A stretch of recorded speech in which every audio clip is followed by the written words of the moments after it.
Prehajamo na 5. točko, predlog odloka o merilih za odmero komunalnega prispevka za OPPN ŠT številka 2 Šmartno v Tuhinju, druga obravnava. Predlog odloka je objavljen v gradivu številka 25, predlagatelj župan, poročevalca pa dr. Marija Tadeja Ježek in pa Matevž Premelč. Izvolite, dr. Marija Tadeja Ježek, izvolite. Hvala lepa. Tako kot pri prejšnjem odloku je zakonska osnova ista, gre pa v bistvu za OPPN, ki omogoča individualno gradnjo 3 stanovanjskih hiš. Tudi ta odlok se pač pravi, da se obračun nanaša na krovni odlok za izračun komunalnega prispevka. Hvala lepa. Hvala. Odpiram razpravo delovna telesa, svetniške skupine, svetnice, svetniki.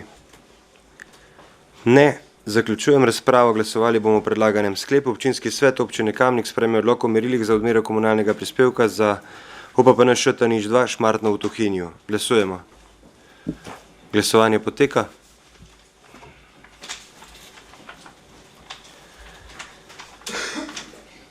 Zaključujem glasovanje. Za je glasovalo 22 svetnici, svetnikov proti nihče. Ugotavljam, da je sklep sprejet in točka zaključena.